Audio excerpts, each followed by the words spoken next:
So when I came to work on this service, I was afraid that talking about dreams in a time like this might seem a little out of touch or frivolous even. How can we dream when so many are suffering, when the world feels so uncertain and the future is tentative at best or violent and destructive at worst? But as I began to tap into my own dreams, my hopes for the world and my own life, I remembered that our dreams matter, especially now. I noticed that the more I painted a hopeful vision of the future in my imagination, the more my spirits began to lift and strengthen. And in times of uncertainty, injustice, or weariness, dreaming is not a luxury, my friends. It's actually a form of resistance. It's a way of keeping our spirits alive, our imaginations intact, our futures possible. Because our dreams give us hope and vision, and that helps us stop our spirits from sinking in hard times. In her 1993 novel, Parable of the Sower, Octavia Butler writes, "All that you touch, you change. All that you change changes you. The only lasting truth is change. God is change." So our dreams are part of that change. They're not distractions from the world's pain. They are antidotes to it. In fact, they move us from despair to vision, offering glimpses of a future not yet here, but already growing in the soil of our imagination. You may have felt that during the meditation. They move us from surviving to creating, from just getting through the day to shaping the day with purpose, with beauty and intention. And they move us from resignation to remembrance. Remembrance that we are not powerless, that we are not alone, and that we carry within us the capacity to respond, to reshape, to reimagine. Can I hear an oh yes? Oh, yeah. Dreams, my friend, remind us that we still have agency, even in uncertain times. They remind us that we still have a voice, even when the dominant voices seem loud and harmful. They connect us with the sacred truth that every act of dreaming is an act of creativity and becoming, and that every person who dares to dream becomes a creator of hope for the rest of us. Yes, Nancy? Dreaming is not idle. Dreaming is generative. It is prophetic. It is how new worlds are born and many important things are invented. 2 weeks ago in our service on pure imagination, do you all remember it? Oh, yeah. With sparkling dreams and Willy Wonka present. We invited you to imagine your dreams for the world, and you all wrote them down. So I wanted to share with you some of the dreams that you all shared on cards. Your dreams for the world are that the spirit and participation that peacefully changed the world in the 1960s returns. Your dreams are hope that democracy survives and may our Constitution continue to work. They're about the courage to overcome the chaos. They're about peace among nations, world peace, more peace and understanding, no war, a world without violence, harmony throughout the world.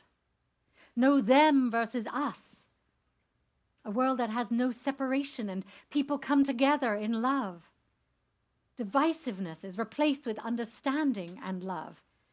There's an end to U.S. imperial aggression, and there are dreams of a loving, kinder president, hope for a brighter world of love and kindness, return to empathy in our country, and that the government of the U.S. finds its heart. Make America kind again is a dream. And all people are invited to live in our boundaries. There's no deportation, and no person is considered illegal. And all people have a home, and enough food, and enough emotional support. And there's excellent health care for all. And all cancer is eliminated. And we recognize everyone for the skills and beliefs that they have, and everyone can be who they are without persecution. And we transform from an extractive world to a sustainable one, and no more animals are killed for food. And those who support cruelty, grief, and injustice change their minds. And let us understand each other and respect all, and that the world heals from all of its hurt, and that every human being is treated with respect, love, and kindness, and there is unconditional positive regard for people. And there's a dream that we make it through this terrifying time and find the light shining bright beyond. And that love and joy for all is available, and that there's overwhelming love for each other, and that everyone gets to experience what it's like to have unconditional love. And that there's more love in the world, and we can all love again, and that Unitarian Universalism is love for all. And that we have peace of mind, compassion, peace, peace, peace. And a wish that each person finds inner peace and the things that bring them joy. Incredible, right?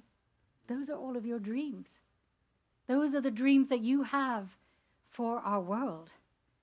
And these dreams are important, and they're worth holding foremost in our consciousness. They're not just aspirational, but they're dreams worth acting on, right?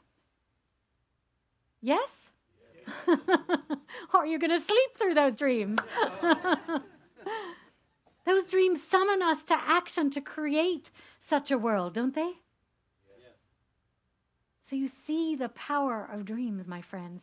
They're not just wishful thinking. They give us a vision to work for, a better world to work for. And now we're going to focus on the river flowing through your own soul that you may have just got in touch with during our meditation. Who is it telling you that you are, like we just sang? What dreams is your heart longing for in your life? In our meditation, you just listen deeply to the quiet voice within, the one that so often gets drowned out by busyness, by fear, by judgment, or self-doubt. So now, in the quiet of this moment, my friends, if you're willing, I invite you to give that voice form. On your seat, you'll find a small card or slip of paper and a pencil. And if you don't have one, please raise your hand and we'll make sure you get one. There's one right there. Ruth Ann on the chair next to Gary. There's another one. Yeah. And on it, I invite you to respond to one or more of these prompts. And Alex has put them on the screen for us. What I most long for is, what would I dare to dream if there were no limits? What is the feeling underneath this dream? And what is one small step I could take towards this dream? And you may write just a word or two for each, or a full sentence, whatever feels right to you. And you can put your name on it or leave it anonymous. This is yours, your precious dream. So we're going to take a few moments now in silence to reflect and write.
And now, my friends, as we hold this quiet, sacred space together, I'm going to invite any of you who wish to share your dream, and you have the opportunity to speak it into a microphone. We're going to pass one microphone down that end and one microphone down that end. And you're welcome. Nobody has to share their dream. You're welcome to pass if you'd like. But if you'd like to share just a few words with us about your dream, we would be so grateful to hear. Do you want to pass it down the rows and just see who feels moved to speak?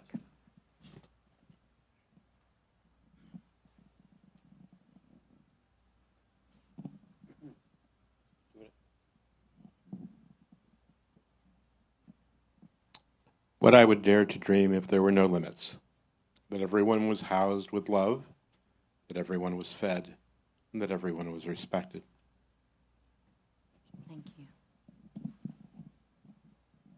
Tim?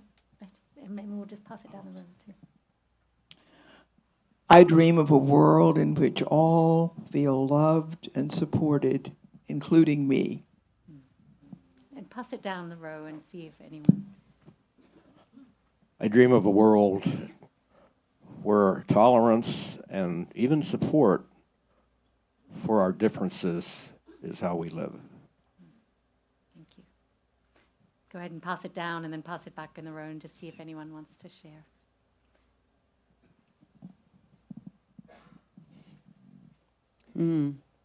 I dream that the current administration has shown up for the fraud it is and wiser heads prevail.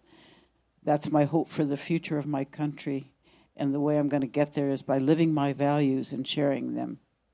Thank you. And David over here.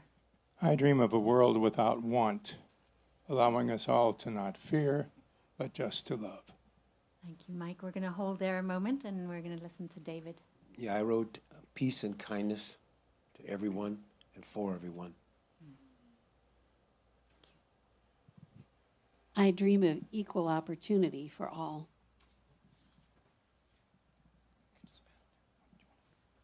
Anyone else back? I dream that I'm able to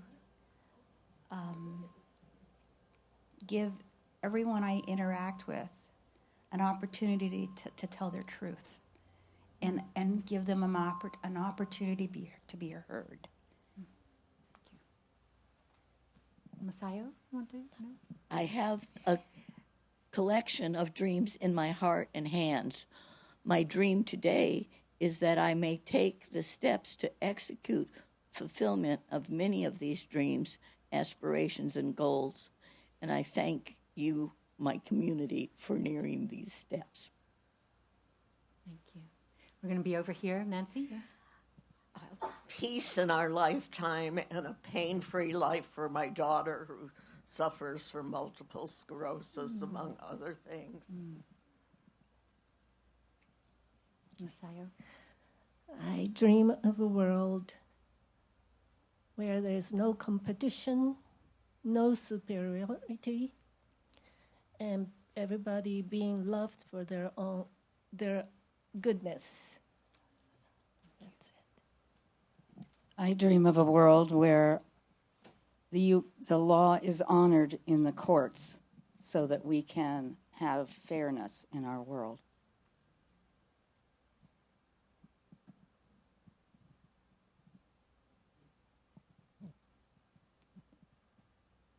I dream that I hope to continue to live with gratitude and ability to help others realize their dreams. Thank you. All the time I was in pain and agony, I remember love that it was emphasized on by you upon me, and it put me in comfort and less pain. Thanks to all of you. Thank you, Homer.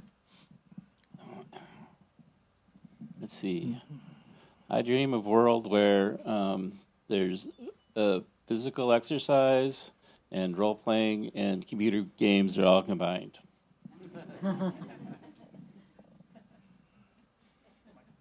I dream that my hands will heal so I can paint again. And for those of you who don't know, many of the paintings hanging here in our fellowship hall, in the lounge, and the stairs were painted by Michael. Beautiful artist that you are. Anyone else? No? Well, my friend, these dreams, these words, small and large, are acts of courage and vision. And all of them are sacred. Thank you all for sharing. And those who didn't share are equally as important. All of your dreams matter. And my wish for you is that they take flight like the rocket in our story earlier. Howard Thurman, the renowned theologian, mystic, and civil rights leader, said in his Meditations of the Heart, "Keep alive the dream. For as long as someone has a dream in their heart, they cannot lose the significance of living." I'll read that again. Keep alive the dream. For as long as someone has a dream in their heart, they cannot lose the significance of living. So, my beloveds, may you keep your dream alive, and may it connect you with your purpose and call you to your vision in life. And may you remember how important it is to dream, so it can ripple out beyond you, calling us all towards a more just, more joyful, and loving world.